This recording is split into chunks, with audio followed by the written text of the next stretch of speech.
बिस्मिल्लाहिर्रहमानिर्रहीम। अस्सलामु अलैकुम वरहमतुल्लाहि वबरकातुहू। प्यारे बच्चों, आज की इस वीडियो में हम एक्सरसाइज 3.2 जो है उसको सॉल्व करेंगे। और एक्सरसाइज 3.2 में क्वेश्चन नंबर 1 जो है वो सिंपल है हमारे पास, इसको हम फ़िलहाल जो है वो नहीं करेंगे। क्वेश्चन नंबर 2 से हम स्टार्ट करेंगे। क्वेश्चन नंबर 2 में वो हमें कहता है find the inverse of the following matrix. तो सबसे पहले हमें इन्वर्स का पता होना चाहिए कि इन्वर्स होता क्या है। इन्वर्स का पता होगा फिर हम जाके इस क्वेश्चन को सॉल्व करेंगे। तो इसके लिए हम सबसे पहले इन्वर्स को डिस्कस कर लेते हैं।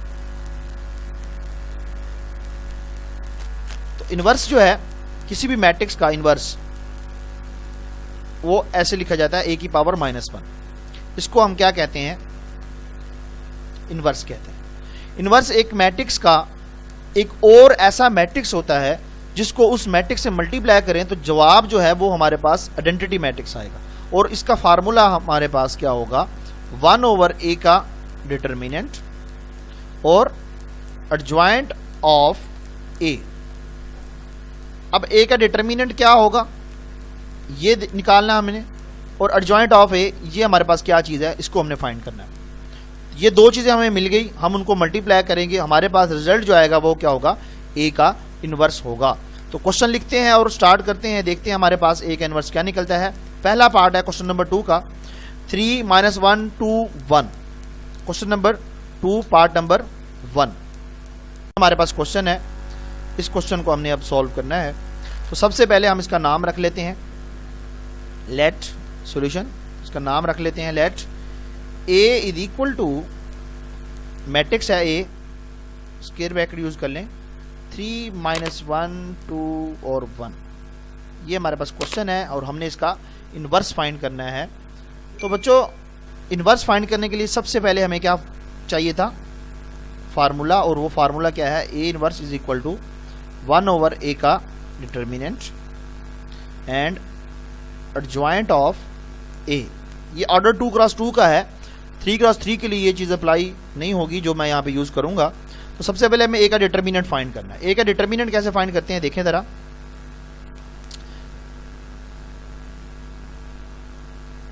a का डिटर्मिनेंट मैं इसके आगे ही कर रहा हूँ हल, इज इक्वल टू, आप पहले मैट्रिक्स को डिटर्मिनेंट फॉर्म में लिख लें, 3 - 1 2 और 1। ये आपने डिटर्मिनेंट फॉर्म में लिख लिया। अब आपने करना क्या है? आपने इस वैल्यू को इससे क्या कर देना है? मल्टीप्लाई कर देना है। 3 1 ज़ा 3, मैं इसको लिख रहा हूँ 3 1 ज़ा 3, और उसके बाद इस वाली वैल्यू को इससे क्या करना है? मल्टीप्लाई। 2 1 ज़ा -2, ये आ गया। और दरमियान में हमारे पास क्या यूज होगा? साइन, वो होगा माइनस का साइन यूज होगा। आप इसको ब्रैकेट में लिख लें, 3 माइनस और माइनस प्लस, ये क्या हो जाएगा हमारे पास? Result is equal to 5। ये आपके पास a का डिटर्मिनेंट निकल आया इज इक्वल टू 5। अब हमने क्या निकालना है? Adjoint of a। Adjoint of a, तो हम a लिख लेते हैं पहले दोबारा से। a इज इक्वल टू क्या है हमारे पास? 3 - 1 2 1। एडजॉइंट ऑफ a क्या होता है? इन दोनों की आपस में आप जगह तब्दील कर दें और इन दोनों के साइन तब्दील कर दें, ये होता है एडजॉइंट ऑफ a। तो आप लिखेंगे adjoint of a is equal to, replace क्या होगा? 3 के साथ 1, तो ये इधर 1 और इधर क्या आ जाएगा? 3, और साइन चेंज होंगे तो 2 के साथ क्या आएगा? -2, और 1 के साथ माइनस क्या हो जाएगा? खत्म। ये आपके पास है एडजॉइंट ऑफ a। तो अब हम क्या लिखेंगे? फार्मूला लिखेंगे a inverse is equal to, क्या था हमने ऊपर लिखा फार्मूला, दोबारा लिख रहा हूँ, 1/a का determinant adjoint of a। Value put करें, 1/a का डिटर्मिनेंट, हमारे पास a की डिटर्मिनेंट की वैल्यू क्या निकाली हुई हमने? 5। 1/a का डिटर्मिनेंट 1/5, एडजॉइंट ऑफ a ये निकाला होगा हमने, एडजॉइंट ऑफ a 1 1 -2 3, 1 1 -2 3। ये आपके पास क्वेश्चन कंप्लीट हो गया तकरीबन। 1/5 को आपने क्या कर देना? मल्टीप्लाई सबसे। तो 1/5 को जब आप मल्टीप्लाई करेंगे, ये 5 इसके नीचे भी आ जाएगा, इसके नीचे भी, इसके नीचे भी 5 और इसके नीचे भी 5। कोई भी वैल्यू कैंसिल नहीं होगी। जस्ट आपने ये लिखना है 1/5 2/5 माइनस के साथ और 3/5 5, ये आपके पास क्वेश्चन कंप्लीट हो गया। ये आपका क्या है आंसर। ये हमारे पास क्वेश्चन नंबर 2 का पार्ट नंबर 1 था। अब हम पार्ट नंबर 2 की बात करें तो बिल्कुल ऐसे ही होगा। पार्ट नंबर 2 भी आप लोग खुद करेंगे, पार्ट नंबर 4 भी आप लोग खुद करेंगे। पार्ट नंबर 3 इस क्वेश्चन का सबसे ज्यादा इंपॉर्टेंट पार्ट जो है वो है पार्ट नंबर 3, वो मैं आपको करवा देता हूं। पार्ट नंबर 3 है हमारे पास 2 अयोटा, अयोटा फिर अयोटा और फिर माइनस अयोटा। तो इसको हम करते हैं क्वेश्चन नंबर 2 का पार्ट नंबर 3। इंपॉर्टेंट पार्ट है बेटा, क्योंकि बाकी क्वेश्चन आसान है, इसमें अयोटा आ जाता है तो बच्चा जो है वो कहता है शायद पता नहीं मुश्किल होगा, लेकिन मुश्किल नहीं है, आसान ही। मैट्रिक्स है हमारे पास, नाम मैं पहले ही लिख लेता हूं। Let A is equal to 2 iota, iota फिर अयोटा और माइनस अयोटा। ये हमारे पास क्वेश्चन है। तो फाइंड क्या करना है, क्वेश्चन की स्टेटमेंट तो वही है कि find the inverse of the matrix. Question number 2, find the inverse of the following matrix. तो हम इसका इनवर्स फाइंड करेंगे। तरीकाकार भी वही है कि आपने इसका इनवर्स लिखना है। ए का इनवर्स इज इक्वल टू क्या होगा, 1 ओवर ए का डिटर्मिनेंट एंड एडजॉइंट ऑफ ए। तो सबसे पहले हमें किसकी जरूरत है, ए के डिटर्मिनेंट की और एडजॉइंट ऑफ ए की। इन दोनों को आपस में हमने क्या करना है, मल्टीप्लाई। तो सबसे पहले हम ए का डिटर्मिनेंट निकालते हैं, फिर एडजॉइंट निकालते हैं। देखें मैं यहां पे साथ ही सॉल्व करूंगा इसको। ए का डिटर्मिनेंट, मैट्रिक्स को लिखेंगे 2 अयोटा, अयोटा अयोटा और माइनस अयोटा। क्या है जी हमारे पास, मल्टीप्लिकेशन के रूल्स के मुताबिक इसको इससे मल्टीप्लाई करेंगे और इसको इससे, और दरमियान में साइन कौन सा आएगा, माइनस का साइन आएगा, ठीक है। Is equal to 2 multiply by iota. तो 2 मल्टीप्लाई बाय अयोटा, ये भी अयोटा है बेटा और ये भी अयोटा है। तो iota multiply by iota, iota का स्क्वायर, ठीक है, और माइनस वैसे का वैसे, -2 अयोटा का स्क्वायर। और दरमियान में क्या था, माइनस था। आप ब्रैकेट लगा लें ताकि गलती ना हो, सेकंड टर्म के साथ लाजमी लगाएं। Iota multiply by iota, blue line वाला, अयोटा मल्टीप्लाई बाय अयोटा। तो ये भी क्या है आपके पास आएगा, अयोटा का स्क्वायर। हमने ये पढ़ा हुआ है कि अयोटा का स्क्वायर जो होता है वो किसके बराबर होता है, -1 के। इसको हम यहाँ पे यूज करेंगे। -2 अयोटा का स्क्वायर, तो -2 अयोटा का स्क्वायर क्या होगा, -1। ये वाला माइनस, और ये भी अयोटा का स्क्वायर क्या है, -1। तो इसको सिंप्लीफाई करें बेटा, माइनस और माइनस प्लस 2, ये भी माइनस माइनस प्लस हो जाएगा, +1 इज इक्वल टू 3। ये आपके पास क्या आ गया, ए का डिटर्मिनेंट आ गया। ए का डिटर्मिनेंट जो आया वो क्या आया है हमारे पास, 3 आया।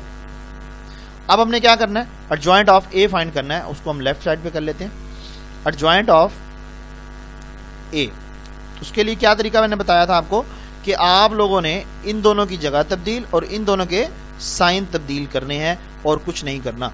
तो इज इक्वल टू, जगह तब्दील जब होगी तो ऊपर माइनस अयोटा और इस साइड पे क्या आ जाएगा, 2 अयोटा। और साइन तब्दील होंगे तो दोनों के साथ क्या आ जाएगा, माइनस आ जाएगा। ये आपके पास एडजॉइंट आ गया। अब आप लोग फार्मूले में वैल्यू पुट करें, एडजॉइंट भी निकल आया है, ए का डिटर्मिनेंट भी निकल आया। अब आप क्वेश्चन जो है वो कंप्लीट करने के करीब है। 1 ओवर ए का डिटर्मिनेंट, मैं डायरेक्ट वैल्यू बेटा पुट कर रहा हूँ, 1/3। एडजॉइंट ऑफ ए हमने ऊपर निकाला हुआ है, यही आप लिख देंगे, अयोटा माइनस के साथ, फिर माइनस अयोटा और 2 अयोटा। 1/3 को आप क्या कर दें, मल्टीप्लाई, तो सबके नीचे क्या आ जाएगा, 3 आ जाएगा, ठीक है। सबके नीचे क्या आ जाएगा, 3 आ जाएगा। और इससे हमारा क्वेश्चन क्या हो जाएगा, कंप्लीट हो जाएगा। इज इक्वल टू -अयोटा/3 माइनस अयोटा/3 माइनस अयोटा/3 एंड 2 अयोटा/3। ये है आपका क्वेश्चन नंबर 2 का पार्ट नंबर 3, और यही बच्चों आपका क्या है, आंसर। तो इसके बाद है हमारे पास next question, question number 3, solve the following system of linear equation. हमने इसमें भी इनवर्स ही यूज करना है। पहला हम क्वेश्चन करते हैं, क्वेश्चन नंबर 3 का part number 1, 2x1 minus 3x2 is equal to 5, 5x1 plus x2 is equal to 4। Question number 3 का part number 1। Question number 3 part number 1 हमारे पास इक्वेशन दी गई है 2x1 minus 3x2 is equal to 5। दूसरी equation है हमारे पास 5x1 plus x2 is equal to 4। ये हमारे पास दो इक्वेशन दी गई हैं। इन इक्वेशन को इस वक्त हमने मैट्रिक्स टेक्निक के साथ सॉल्व करना है, ठीक है। यहाँ पे मेंशन नहीं है, अगर आपके पास चैप्टर 4 होता तो हम इसको प्लस माइनस करके भी सॉल्व कर सकते हैं। चैप्टर नंबर 3 में हम पढ़ रहे हैं तो इसको हम मैट्रिक्स मेथड से ही सॉल्व करेंगे। तो हम इसको मैट्रिक्स मेथड में लिखेंगे सॉल्यूशन इन मैट्रिक्स फॉर्म।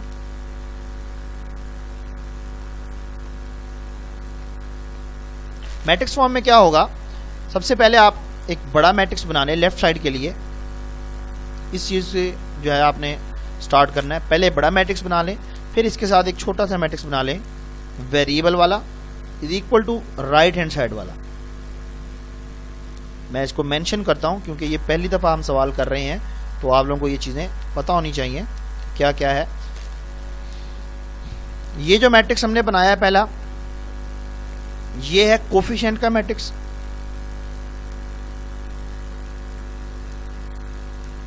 जो दूसरा मैट्रिक्स बनाया बेटा, ये है वेरिएबल का।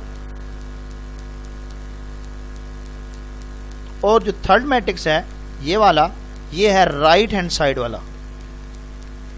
अब जरा तवज्जो से देखिएगा, ये मैट्रिक्स में जो वैल्यू लिखूंगा कि किस तरीके से। कोफिशिएंट्स क्या है हमारे पास, जो वेरिएबल होता है उसके साथ जो भी वैल्यू होगी वो क्या होती है, कोफिशिएंट्स। तो x1 का कोफिशिएंट क्या है, 2। तो हम पहले क्या लिखेंगे यहां पे, 2। फिर x2 का कोफिशिएंट इसी के सामने -3। और नीचे दूसरी इक्वेशन को देखें, उसका पहला 5 और दूसरा क्या है, कुछ भी नहीं है, तो यानी 1। वेरिएबल क्या है हमारे पास, दो वेरिएबल हैं, एक x1 और एक दूसरा क्या है x2। तो तरतीब से लिखेंगे, एक x1 और दूसरा x2। राइट हैंड साइड क्या है हमारे पास, एक 5 और एक दूसरा 4। ये आपके पास 5 और ये आपके पास 4। ये आपने क्वेश्चन जो है वो मैट्रिक्स फॉर्मेट में कन्वर्ट कर लिया। यहाँ पे हमारे पास ये जो कांस्टेंट का जो हमने लिखा है मैट्रिक्स कोफिशिएंट्स का, इनको हम नेम देंगे, ठीक है। तो नेम क्या होंगे, ये मैं इन चीज़ों को रेज कर देता हूँ ताकि क्वेश्चन का ये हिस्सा नहीं है, ये समझाने के लिए लिखा गया था। अब हमारे पास क्वेश्चन जो है वो मैट्रिक्स फॉर्म में आ चुका है। आप लोगों ने इनके नेम लेट करने हैं। लेट इस पूरे मैट्रिक्स का नाम जो है वो आप ए रख लें। वेरिएबल है उसको आप एक्स का नाम दे लें, और दूसरा ये भी कांस्टेंट है तो इसका नाम आप क्या रख लें, बी। ये आपके पास बेटा एक इक्वेशन बन गई। ऐसा क्वेश्चन हमने क्वेश्चन नंबर 3.1 में क्वेश्चन नंबर 12 भी किया है और 13 भी, जिसमें हमारे पास ऐसी ही इक्वेशन बनाई गई थी। तो ये हमारे पास इक्वेशन बनी है ax is equal to B. हमने फाइंड क्या करना है, हमने इस x को फाइंड करना है।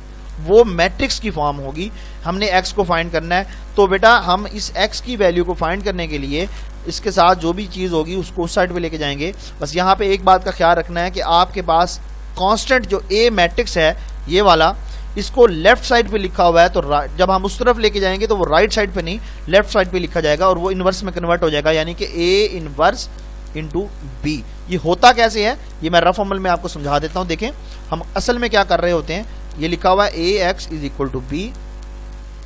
हम क्या करेंगे, हम इस a को यहां से खत्म करने लगे, तो मैट्रिक्स में हम इसका इनवर्स जो है वो लेके आएंगे। मैं लिखता हूं ax is equal to B. हम करेंगे क्या, हम ये करेंगे बेटा कि इधर भी a इनवर्स से मल्टीप्लाई कर देंगे, इधर भी a इनवर्स से क्या कर देंगे, मल्टीप्लाई। मैट्रिक्स और उसको इनवर्स से मल्टीप्लाई करें तो इसका जवाब हमारे पास आइडेंटिटी मैट्रिक्स आता है, ठीक है। और आइडेंटिटी मैट्रिक्स को किसी भी मैट्रिक्स से मल्टीप्लाई करें तो वो वही मैट्रिक्स रिजल्ट देगा, यानी कि यहाँ पे क्या बच गया, x। राइट साइड पे क्या हुआ, a इनवर्स b, और यही वैल्यू मैंने यहाँ पे लिखी है। ये काम आपने नहीं करना, सिर्फ आपने डायरेक्ट यही रखना है। बस निशानी के लिए मैं आपको बता रहा हूँ, ये a लेफ्ट साइड पे है तो आप लेफ्ट पे लिखेंगे, राइट पे होगा तो राइट पे लिखेंगे। हमने इसको क्वेश्चन नंबर 10 और 11 में भी वहाँ पे डिस्कस किया हुआ। तो अब हमारे पास ये इक्वेशन बन चुकी है बेटा, जिसको हमने सॉल्व करना है। x is equal to a inverse b। हमें अब a इनवर्स चाहिए और a इनवर्स फाइंड करने का वही तरीका है। a हमारे पास क्या है, 2 - 3 5 1। हम इसको सॉल्व करते हैं। a inverse is equal to 1 over A का determinant adjoint of A.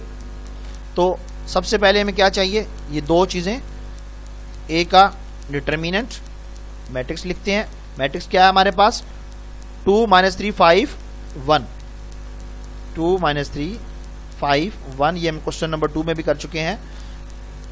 Is equal to क्या करेंगे बेटा, फिर मैं दिखा रहा हूँ, इसको इससे मल्टीप्लाई, इसको इससे मल्टीप्लाई, दरमियान में साइन किसका लगाएंगे, माइनस का। तो 2 1 जा 2, दरमियान में माइनस, 3 5 जा 15 और वो माइनस का होगा क्योंकि 3 के साथ क्या है 15। इज इक्वल टू माइनस को माइनस से क्या कर दें, मल्टीप्लाई तो प्लस हो जाएगा, 2 + 15 तो क्या हुआ बेटा 17। ये आपका ए का क्या निकला है, डिटर्मिनेंट। अब है एडजॉइंट की बारी। तो एडजॉइंट में क्या किया जाएगा, इधर ही करते हैं। Adjoint of A matrix A, adjoint of A is equal to क्या होगा,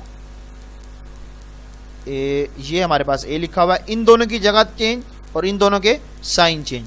2 की जगह पे 1 और 1 की जगह पे 2, -3 और ये क्या हो जाएगा -5, -3 प्लस हो जाएगा और 5 के साथ क्या आ जाएगा, माइनस आ जाएगा। तो इधर 1 आएगा, इधर 2, इधर -5 और इधर 3। ये आपके पास एडजॉइंट है। आप दो वैल्यू निकाल ली हैं, इसको आप इन्वर्स में पुट करेंगे। तो इक्वेशन क्या है, आप इक्वेशन का नाम लिख लें, जो हमने ऊपर बनाई है इक्वेशन, ये इक्वेशन है, इसका आप कोई नाम रख लें, इक्वेशन 1 2 एनीवे कुछ भी, हम इसका नाम ए रख लेते हैं। ठीक है, हमने ए का इन्वर्स निकालना है, तो ए का इन्वर्स निकल चुका है। A inverse is equal to 1/17 value put की है बेटा, और ए का एडजॉइंट तो 1 3 - 5 2, ये आपके पास एडजॉइंट ऑफ ए हो गया। ये ए का इन्वर्स पूरा निकला है हमारे पास। अब put value of A inverse and B in equation A, put value of A inverse and B. A inverse भी हमारे पास निकला हुआ है और बी हमारे पास मैट्रिक्स है, दोनों चीजें हैं इन इक्वेशन का नाम हमने क्या रखा, ए, इन इक्वेशन ए। तो इक्वेशन ए क्या है फिर देख लेते हैं, x is equal to A inverse B. A inverse भी निकाल लिया और बी हमारे पास ये था 5 और 4, तो दोनों की वैल्यू पुट करेंगे हम। Is equal to x is equal to A inverse, value put कर रहा हूं बेटा डायरेक्ट, 1/17, ये साथ ही लिखी हुई है, 1 3 -5 एंड 2, और b की वैल्यू क्या थी, वो ऊपर हमने जो लेट की थी वही, ये देखें 5 एंड 4, 5 एंड 4, ये आपकी वैल्यू। अब आप लोगों ने इसको मल्टीप्लाई करना है बिल्कुल सिंपल तरीके से, 1/17 मल्टीप्लीकेशन करने लगे हैं, क्या होगा, first row first column, first row first column, फिर इसके बाद सेकेंड रो, और फिर यहाँ पे क्या है फर्स्ट कॉलम, क्योंकि सेकंड कॉलम नहीं है तो जस्ट मल्टीप्लिकेशन है, जो आप लोगों ने 9th क्लास में भी ये मेथड पढ़ा हुआ है। इज इक्वल टू 1/17 मैट्रिक्स की फॉर्मेट ही लिखेंगे, फर्स्ट रो फर्स्ट कॉलम, तो 5 × 1 प्लस 3 × 4, तो 5 + 12 ब्रैकेट लगा लें। फिर इसी तरह सेकेंड रो फर्स्ट कॉलम, तो 5 × 5, 5 5 जा 15 और 25 और 4 2 जा 8, माइनस का 25 और प्लस का 8, ये जी आपके पास रिजल्ट आएगा। इज इक्वल टू 1/17, 12 + 5 17, -28 25 + 8, तो क्या आएगा फिर, ये भी आपके पास 17 आएगा लेकिन माइनस का। अब आपने क्या करना है, इस 17 को इन पे डिवाइड करना है, तो बेटा ये आपके पास हुआ इज इक्वल टू 17/17। इसी तरह नीचे -17/17, ये आपके पास एक मैट्रिक्स है, तो 70 से 17 कैंसिल, ये सारा कैंसिल, रिजल्ट आपके पास आ गया 1 और -1। ये बेटा आपका पास जो मैट्रिक्स x था ये उसका रिजल्ट है। तो ये था हमारे पास क्वेश्चन नंबर 3 का पार्ट नंबर 1। इसको मैंने अच्छी तरह डिटेल से समझाने की कोशिश की है। अगर आपको ये क्वेश्चन समझ नहीं आया या समझ आया है, दोनों सूरतों में आपने कमेंट करना है कि सर हमें समझ आ गया है। अपना ख्याल रखिएगा, अल्लाह हाफिज़। इसके 2 पार्ट मैंने छोड़ दिए हैं, वो आप लोगों की असाइनमेंट है, इस क्वेश्चन के भी मैंने 2 पार्ट छोड़े हैं और इसके भी, इसकी एक एग्जांपल है 3.1 से पहले एग्जांपल है हमारे पास। मैं देखता हूँ आपके पास 3.1 से पहले आपको एग्जांपल नंबर 5 पेज नंबर 94 पे मिलेगी। पेज नंबर 94 पे आपको एग्जांपल मिलेगी, यही एग्जांपल है। आप लोगों ने उसकी मदद से भी ये काम कर सकते हैं और अपना जो क्वेश्चन है उसको हल करने के बाद PDF फॉर्मेट में कन्वर्ट करके मुझे सेंड लाजमी किया करें। ये देखें, ये बेटा एग्जांपल है, एग्जांपल नंबर 5। ये भी उसी तरीके से हैं, 2 पार्ट ये हैं। आप इन 2 को करने के बजाय वही जो 2 मैंने आपको असाइनमेंट के तौर पे दिए हैं वो कीजिएगा। अपना ख्याल रखिएगा। अल्लाह हाफ़िज़।